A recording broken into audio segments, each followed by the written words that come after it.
memberikan makan bergizi gratis itu bukan program main-main, tapi ini program prioritas supaya tak ada lagi cerita adik-adik kita, anak-anak kita yang masih sekolah itu punya masalah dengan busung lapar, punya masalah dengan kesehatan, punya masalah dengan gizi. Harus kita akui pada saat yang bersamaan masih terjadi perdebatan yang cukup panjang bahwa apa yang dimakan seseorang, apa yang dikonsumsi seseorang itu dalam banyak hal memang tidak ada korelasi positifnya dengan semangat belajar, tidak ada korelasinya dengan semangat untuk menumbuhkan ilmu pengetahuan. Saya kira kita semua, seluruh rakyat Indonesia sudah seharusnya harus mengucapkan terima kasih yang cukup luar biasa kepada pemerintah Republik Indonesia, khususnya kepada Presiden Prabowo Subianto dan Wakil Presiden Gibran Rakabuming Raka, termasuk kepada para menterinya yang secara resmi sudah mewujudkan makan bergizi gratis untuk anak-anak didik kita yang katanya ini dipersiapkan sebagai bibit unggul untuk menyambut bagaimana Indonesia emas di masa-masa yang akan datang. Jadi dalam konteks itulah saya kira ini menjadi penting kita berterima kasih. Karena tentu saja memberikan makan bergizi gratis itu bukan program main-main. Tapi ini program prioritas supaya tak ada lagi cerita adik-adik kita, anak-anak kita yang masih sekolah itu punya masalah dengan busung lapar, punya masalah dengan kesehatan, punya masalah dengan gizi. Jadi dalam konteks itu saya kira seluruh Indonesia, rakyat Indonesia mesti berterima kasih.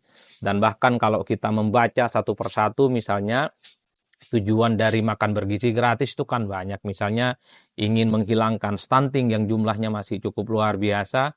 Kemudian tentu diharapkan angka putus sekolah itu tidak terjadi lagi. Kemudian orang semangat belajar, adik-adik kita itu semakin bertambah dan seterusnya dan seterusnya. Ini adalah ikhtiar politik yang saya kira mesti harus disambut dengan baik dan harus disupport.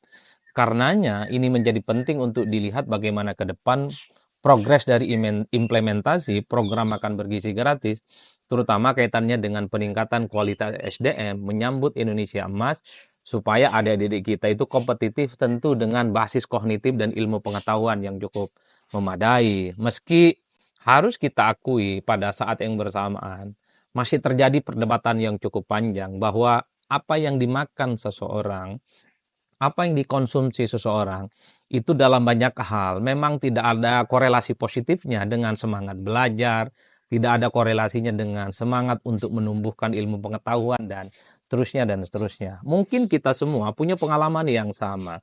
Sejak kita itu sekolah di TK, kemudian SD ataupun madrasah ibtidaiyah, kemudian SMP, kemudian SMA ataupun kuliah, banyak sekali kok di antara kita itu orang-orang yang kelihatan the have, mereka punya uang ya, pakaiannya pelente dan seringkali apa yang mereka makan itu cukup lezat dan bergizi, tapi semangat belajarnya tidak seperti yang kita bayangkan, agak sedikit malas-malasan, banyak juga yang menganggap ilmu pengetahuan itu tidak penting, banyak juga yang menganggap bahwa basis kognitif, basis-basis keilmuan itu dianggap tidak terlampau signifikan ya untuk kebutuhan kehidupan. Dan banyak juga di antara kita, kanan kiri kita, orang yang kelihatan sederhana dan bahkan kekurangan, mungkin makannya tidak terlampau tertib, kadang pagi makan, sore dan malam tidak, ada juga yang cuma sekedar makan malam, tapi makan siang dan pagi tidak. Tapi kalau bicara tentang semangat belajar, saya kira itu luar biasa. Mereka semangat dari hari per hari, dari waktu ke waktu, menyelami ilmu pengetahuan, belajar dengan rutin. Mereka tidak punya buku, tapi datang ke perpus. Dibandingkan dengan mereka yang bergelimang kemewahan, makannya bergizi, tapi sangat kelihatan misalnya etos untuk mengembangkan ilmu pengetahuan, itu masih jauh panggang dari api. Itu kan PR-nya. Itu artinya apa? Bahwa sekalipun makanan yang kita konsumsi itu bergizi, itu belum tentu dia bisa meningkatkan bagaimana semangat untuk menumbuhkan, menambah ilmu pengetahuan yang tentu saja untuk kebutuhan kita di masa-masa yang akan datang. Oleh karena itu, sebisa mungkin memang apa yang dipraktekkan oleh pemerintah, makan bergizi gratis, ini juga harus ditambahkan bahwa semangat menumbuhkan ilmu pengetahuan, cinta kepada ilmu pengetahuan, minimal membaca buku dalam sehari, dalam hitungan jam, bisa 3 jam, 4 jam, itu jauh juga menjadi penting, dipertimbangkan sebagai support Jangan sampai bahwa kita sudah makan bergizi gratis, badannya sehat, SDM-nya unggul, tapi semangat untuk membaca buku itu tidak ada. Tapi semangat untuk menambah wawasan ilmu pengetahuan itu tidak ada. Karena kita ini kan sudah sangat sering dipertontonkan oleh pemimpin-pemimpin di negara kita ini yang misalnya kelihatan tidak suka baca buku, sukanya misalnya hanya suka dengan mainan, koleksinya mainan, kira-kira begitu. Sementara orang yang tinggal di pelosok, di bawah garis kemiskinan, mereka hidupnya itu penuh dengan ketekunan, baca buku tiap hari. Ya sekalipun tidak sukses lah kira-kira begitu dalam hidupnya. Artinya apa? Oleh karena itu, yang paling penting adalah setelah ada makan gizi gratis, tentu kita harapkan ada effort dan support dari pemerintah bahwa sejak usia dini dari TK, dari PAUD, SD, SMP dan seterusnya, sepertinya perlu juga bahwa mentradisikan membaca, mentradisikan mengkaji literatur yang sesuai dengan kebangsaan kita.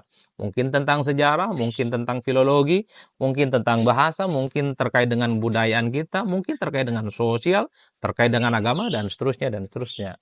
Karena yang saya pahami, ilmu pengetahuan itu adalah jendela dunia. Jadi, bagaimana kita mau berkompetisi dengan negara-negara lain? Bagaimana kita mau menciptakan Indonesia emas?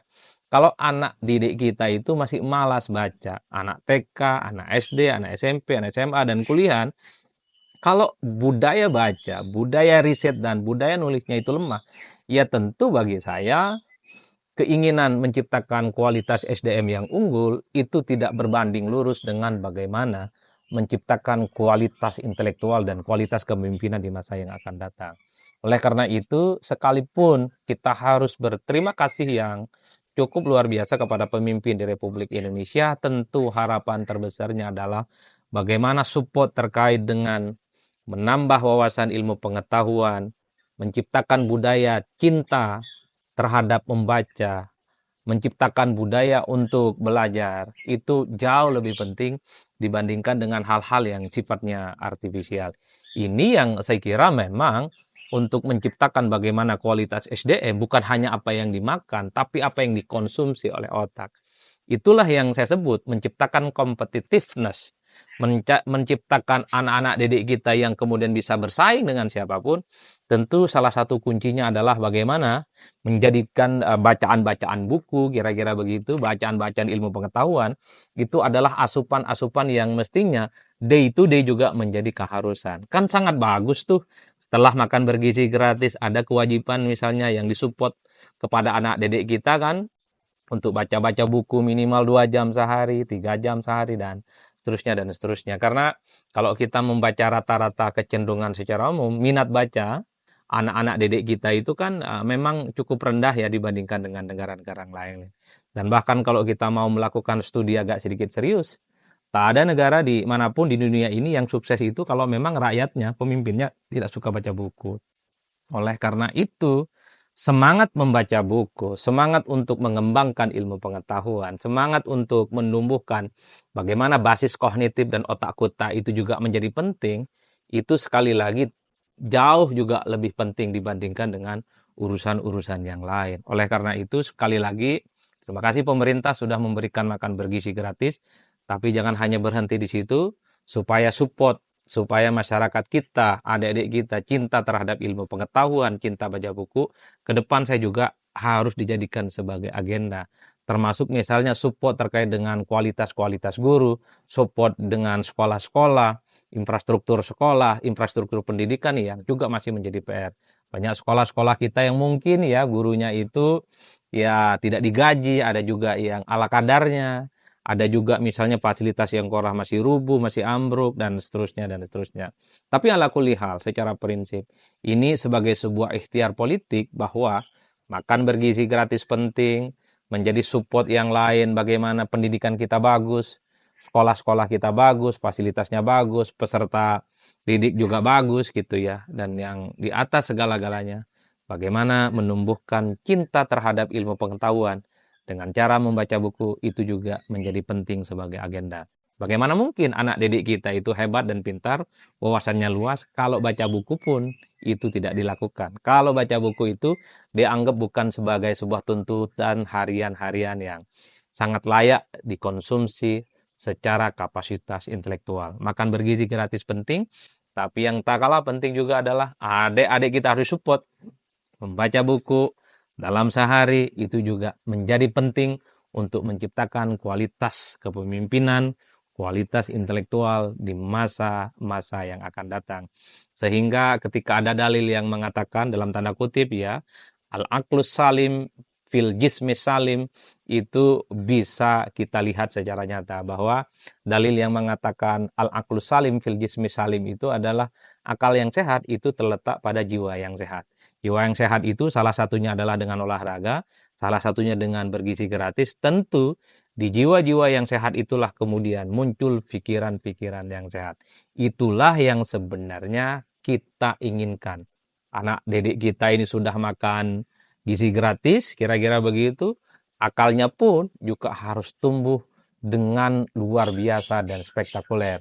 Sehingga SDM unggul menyongsong Indonesia emas di puluhan-puluhan tahun yang akan datang, ini menjadi realitas yang bisa kita banggakan. Saya kira di situ, terima kasih. Salam politik, Syai'un Syai'un.